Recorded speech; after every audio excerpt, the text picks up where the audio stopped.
हाँ तो दोस्तों, इस वीडियो में हम बात करने वाले हैं बॉन्ड एंगल की। ठीक है, इस वीडियो में हम बात करेंगे बॉन्ड एंगल की। इसी के साथ साथ नीट में जितने भी क्वेश्चन आए हुए हैं बॉन्ड एंगल से रिलेटेड वो भी हम देखने वाले हैं। ठीक है, तो यार बिना देरी के शुरू करते हैं इस वीडियो को। देखो, हम 4 फैक्टर पढ़ने वाले हैं बॉन्ड एंगल के मेनली। ठीक है, अब देखो सबसे पहला फैक्टर आता है वो है ये वाला। ठीक है, फर्स्ट। ठीक है, जो बॉन्ड एंगल है, ठीक है, जो बॉन्ड एंगल है वो डायरेक्टली प्रोपोर्शनल होता है परसेंटेज एस कैरेक्टर के। ठीक है, बॉन्ड एंगल है वो डायरेक्टली प्रोपोर्शनल है परसेंटेज एस कैरेक्टर के। जैसे जैसे है ना, एस कैरेक्टर जितना ज्यादा होगा मॉलिक्यूल में उतना ही ज्यादा बॉन्ड एंगल होगा। जैसे किसी का हाइब्रिडाइजेशन अगर sp है, ठीक है, तो देखो इसमें परसेंटेज एस कैरेक्टर कितने हुए, 50% एस हो गया, 50% p हो गया। अगर हाइब्रिडाइजेशन sp2 है तो देखो 33% हो गया s और बाकी 2 बचे p, तो ये हो गया 66%। ठीक है, sp3 की देखें तो देखो s तो हो गया बस केवल 25%, बाकी p है 75%। तो देखो सबसे ज्यादा s कैरेक्टर होते हैं sp में, फिर sp2 में, फिर sp3 में। तो यार देखो सबसे ज्यादा बॉन्ड एंगल भी हो जाएगा sp का, फिर हो जाएगा sp2 का, और फिर हो जाएगा sp3 का। ठीक है, और आपने यार हाइब्रिडाइजेशन में भी देखा होगा जो sp मॉलिक्यूल होते हैं उनके बीट का एंगल होता है 180, है ना।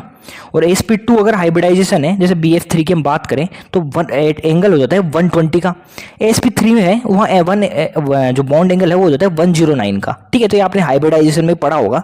ठीक है, तो देखो बॉन्ड एंगल है वो डायरेक्टली प्रोपोर्शनल है परसेंटेज कैरेक्टर के। ठीक है, तो यार ये जो मॉलिक्यूल है इनके हमने हाइब्रिडाइजेशन लिख रखे हैं। ठीक है, CH4 का हो जाएगा sp3, BF3 का हो जाएगा sp2 और CO2 का हो जाएगा sp। ठीक है, तो बॉन्ड एंगल है वो सबसे हो जाएगा CO2 का, क्योंकि sp है हाइब्रिडाइजेशन 50% इस करेक्टर है, तो CO2 का सबसे ज्यादा हो जाएगा। ठीक है, BF3 देखें तो हाइब्रिडाइजेशन है sp2, परसेंटेज कैरेक्टर हो गया 33%, फिर ये आ जाएगा, और फिर सबसे कम हो जाएगा sp3 वाले का, क्योंकि परसेंटेज इस करेक्टर है कितने 25% ही है। ठीक है, और हाइब्रिडाइजेशन में आपने देखा होगा, देखो CO2 है, यहाँ बॉन्ड एंगल 180 का आ जाता है इस तरह से कुछ। ठीक है, ठीक है, देखो यार इस तरह से 180 हो गया। BF3 में क्या हो जाता है, देखो इस तरह से हो जाता है 120 का बॉन्ड एंगल, है ना। और CH4 कुछ इस तरह से आ जाता है यार, टेट्राहाइड्रल इसका स्ट्रक्चर होता है 109 हो जाता है। तो यार ये आपने हाइब्रिडाइजेशन में देख रखा है। तो बॉन्ड एंगल है डायरेक्टली प्रोपोर्शनल होता है एस कैरेक्टर के। ठीक है, अब दूसरे फैक्टर पे अपन चलते हैं। देखो ये काम का है। ठीक है, यहाँ देखना पड़ेगा आपको। देखो जो बॉन्ड एंगल है वो इनवर्सली प्रोपोर्शनल होता है लोन पेयर के। ठीक है, अगर देखो हम इस फैक्टर पे तब चलेंगे जब हाइब्रिडाइजेशन सेम हो जाए। ठीक है, हाइब्रिडाइजेशन अगर सेम हो जाए तो फिर हम बात करेंगे आगे की फैक्टर जो है बॉन्ड एंगल है इनवर्सली प्रोपोर्शनल है लोन पेयर के। ठीक है, जितने ज्यादा लोन पेयर उतना ही बॉन्ड एंगल कम, अभी देखेंगे भी, है ना। तो देखो अगर हाइब्रिडाइजेशन सेम हो जाए तो क्या होगा, बॉन्ड एंगल है इनवर्सली प्रोपोर्शनल होता है लोन पेयर के। लेकिन यार एक स्पेशल केस है, बहुत ध्यान से सुनना।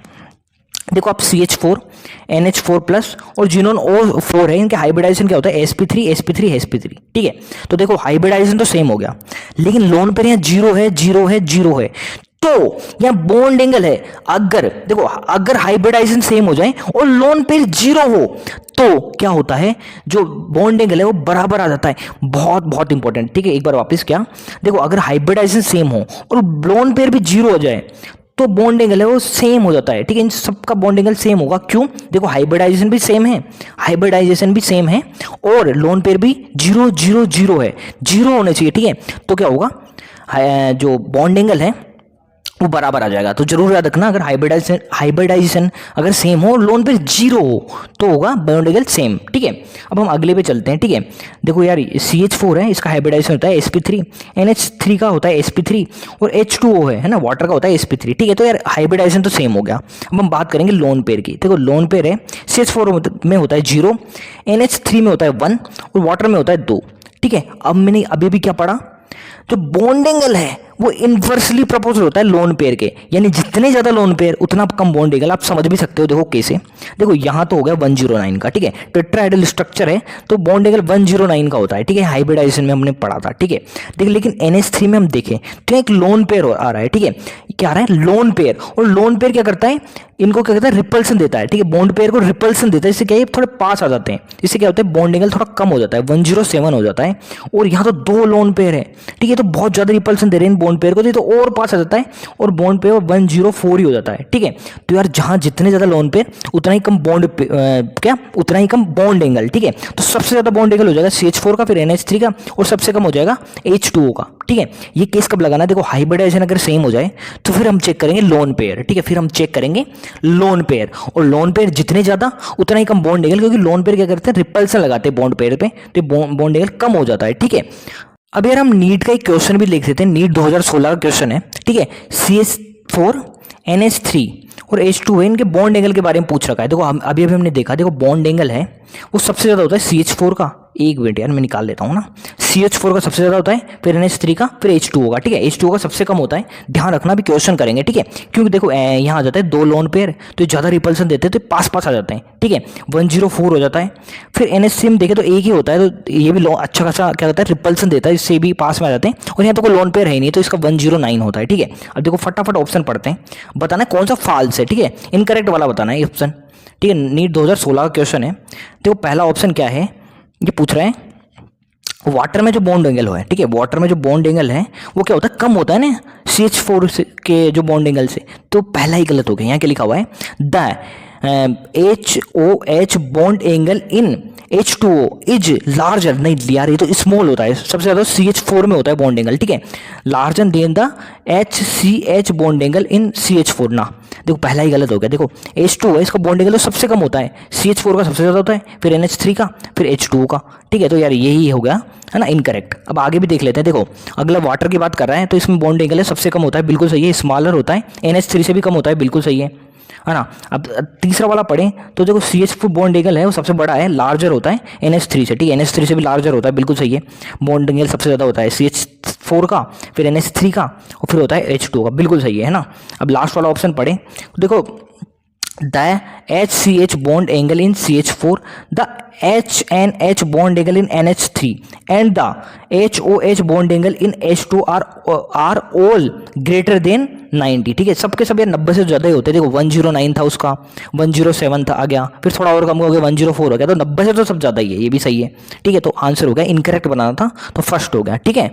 अभी हम 2008 AIPMT 2008 का क्वेश्चन है, हमको करेक्ट ऑर्डर बताता है बॉन्ड एंगल का, ठीक है। ये 3 मॉलिक्यूल दे रखे हैं, कौन कौन से, NO2 माइनस और NO2 प्लस, ठीक है। देखो जो NO2 प्लस है इसका हाइब्रिडाइजेशन होता है SP, NO2 माइनस का होता है SP2 और इसका भी होता है SP2, ठीक है। तो यार बहुत आसान हो गया, देखो जो SP है इसका तो सबसे ज़्यादा हो जाएगा, इसका SP2, इसका SP2 और इसका SP है, और SP का तो सबसे ज़्यादा होता है, देखो डायरेक्टली प्रोपोर्शनल है परसेंटेज इस कैरेक्टर के, तो देखो SP है इसका जो बॉन्ड एंगल है वो सबसे ज़्यादा होता है, तो देखो यार आंसर तो ऐसे ही आ गया। NO2 प्लस है इसका सबसे ज़्यादा होता है, देखो एक ही ऑप्शन में, तो आंसर C तो ऐसे ही आ गया। लेकिन हम और देखते हैं यार, इन दोनों को भी देखते हैं। देखो जो NO2 है इसका स्ट्रक्चर कुछ इस तरह से होता है, और NO2 माइनस है उसका स्ट्रक्चर कुछ इस तरह से होता है, ठीक है। अब देखो यहाँ क्या होता है, NO2 है यहाँ तो केवल एक इलेक्ट्रॉन है, यहाँ क्या होता है एक लोन पेयर होता है, और जो लोन पेयर है उसका जो बॉन्ड पेयर पर रिपल्सन है वो ज़्यादा होता है ना एक इलेक्ट्रॉन की तुलना में, ठीक है। यहाँ तो क्या है एक लोन पेयर है ना, 2 इलेक्ट्रॉन है, लोन पेयर है, यहाँ तो केवल एक इलेक्ट्रॉन ही होता है NO2 में, ठीक है। NO2 माइनस में एक पूरा लोन पेयर होता है, तो एक ज़्यादा रिपल्सन देगा यहाँ ना, और बॉन्ड एंगल थोड़ा कम हो जाएगा, तो सबसे कम हो जाएगा NO2 माइनस का, उससे ज़्यादा हो जाएगा NO2 का, और सबसे ज़्यादा हो जाएगा NO2 पे, क्योंकि यार SP है तो, ठीक है। तो यार ये हो जाएगा C वाला, ठीक है। और यार एक बात और जरूर याद रखना कि जो लोन पेयर है, लोन पेयर और लोन पेयर में जो आपस में रिपल्सन है वो सबसे ज़्यादा होता है, लोन पेयर बॉन्ड पेयर में थोड़ा कम होगा, और बॉन्ड पेयर में सबसे कम होता है। देखो ये बॉन्ड पेयर है, बॉन्ड पेयर है, देखो होते तो यहाँ भी है रिपल्सन, क्योंकि इलेक्ट्रॉन तो यहाँ भी है, लेकिन सबसे कम होता है। लेकिन जो फिर लोन पेयर और बॉन्ड पेयर है इनमें रिपल्सन थोड़ा बढ़ जाता है, और लोन पेयर और यहाँ एक और लोन पेयर होता तो ये रिपल्सन सबसे ज़्यादा होता है, ठीक है। तो ये जरूर याद रखना, लोन पेयर होते हैं उनमें सबसे ज़्यादा रिपल्सन होता है, फिर होता है लोन पेयर बॉन्ड पेयर में, और फिर सबसे कम होता है बॉन्ड पेयर में, ठीक है। तो यार एक क्वेश्चन आ भी गया था नीट 2016 फेज 1 में, तो यार आंसर हो जाएगा D वाला, लोन पेयर में सबसे ज़्यादा होता है रिपल्सन, फिर lone pair pair bond pair में, और सबसे कम होता है बॉन्ड पेयर में, ठीक है। देखो यार, एक सेम क्वेश्चन ये वाला ही 2004 में आ गया था। हमको पूछा था यार मैक्सिमम बॉन्ड एंगल किसका होगा, ठीक है। तो यार अभी अभी देखा, देखो NO प्लस है, इसका हाइब्रिडाइजेशन होता है SP, ठीक है। तो यार मतलब मैक्सिमम बॉन्ड एंगल 180 हो जाएगा, इससे ज़्यादा तो हो भी नहीं सकता। तो यही हो जाएगा B वाला, ठीक है, B वाला हो जाएगा। तो यार ये भी कर लिया है हमने, ये सेम क्वेश्चन था 2008 में आया हुआ, ठीक है। इसमें बस मैक्सिमम पूछा था, इसमें ऑर्डर पूछ रहे, इसमें मैक्सिमम पूछा था, तो मैक्सिमम हो जाएगा NO2 प्लस का, ठीक है। तो बी आंसर हो जाएगा, ठीक है। वैसे तो यार ये 2 फैक्टर से काम हो जाएगा, लेकिन यार एक 2 और फैक्टर है, क्या पता किस्मत खराब हो और इनसे क्वेश्चन आ जाए, ठीक है। तो हम आगे देखते हैं, ठीक है। देखो आगे क्या है, अब देखो आगे में क्या होगा, देखो हाइब्रिडाइजेशन भी सेम हो जाएगी और लोन पेयर भी सेम हो जाए, एक, तो फिर क्या करेंगे, अब बहुत ध्यान से सुनना। फिर क्या होगा, अगर बॉन्ड एंगल है वो डायरेक्टली प्रोपोर्शनल होगा तब EN ऑफ सेंट्रल एटम, ठीक है। अगर सेंट्रल एटम की EN जितनी ज्यादा उतनी ज्यादा बॉन्ड एंगल हो जाएगी। अगर, ध्यान से सुनना, अगर हाइब्रिडाइजेशन भी सेम हो और लोन पेयर भी सेम हो, तब क्या कर देखेंगे हम, EN सेंट्रल एटम की EN और डायरेक्टली प्रोपोर्शनल होती है। देखो N है ना, फॉस्फोरस, आर्सेनिक और Sb, इसमें सबसे ज़्यादा EN होती है नाइट्रोजन की, फिर फॉस्फोरस, फिर AS और Sb, ठीक है। तो यार सबसे ज़्यादा हो जाएगा बॉन्ड एंगल नाइट्रोजन का, फिर फॉस्फोरस का, फिर AS और फिर Sb का, ठीक है। तो इस तरह से हो जाता है। अब आगे चलते हैं यार, एक लास्ट वाला पॉइंट कि देखो अब क्या हुआ, अब यह सभी सेम हो गया, हाइब्रिडाइजेशन भी सेम, लोन पेयर भी सेम, वो central atom oxygen oxygen oxygen.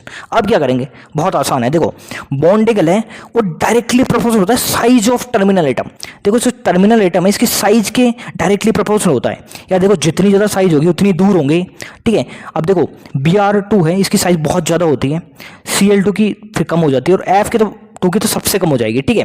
तो देखो सबसे ज़्यादा बॉन्ड एंगल आ जाएगा Br2 OBr2 का, फिर OCl2 और फिर सबसे कम हो जाएगा OF2 का, ठीक है। तो जरूर याद रखना है ये भी यार कि जो बॉन्ड एंगल है वो डायरेक्टली प्रोपोर्शनल होता है साइज ऑफ टर्मिनल एटम के। लेकिन ये हम कब देखेंगे, लास्ट में, जब क्या हाइब्रिडाइजेशन भी सेम हो जाए, लोन पेयर भी सेम हो जाए और सेंट्रल एटम भी सेम हो, तब हम देखें टर्मिनल एटम को, ठीक है, यानी साइड एटम को।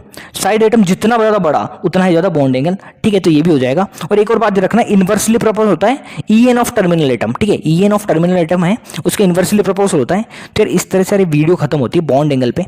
बहुत ही छोटी वीडियो थी लेकिन बहुत काम का था यार, काफ़ी बार क्वेश्चन आए हुए हैं बॉन्ड एंगल से, ठीक है। तो यार वीडियो हम खत्म करते हैं। उम्मीद है यार आपको ये वीडियो पसंद आई होगी, और पसंद आई तो प्लीज़ लाइक करना। आपका कोई भी सजेशन हो तो प्लीज़ कमेंट करना, और इसी तरह के वीडियो देखने के लिए प्लीज़ चैनल को सब्सक्राइब करें। धन्यवाद।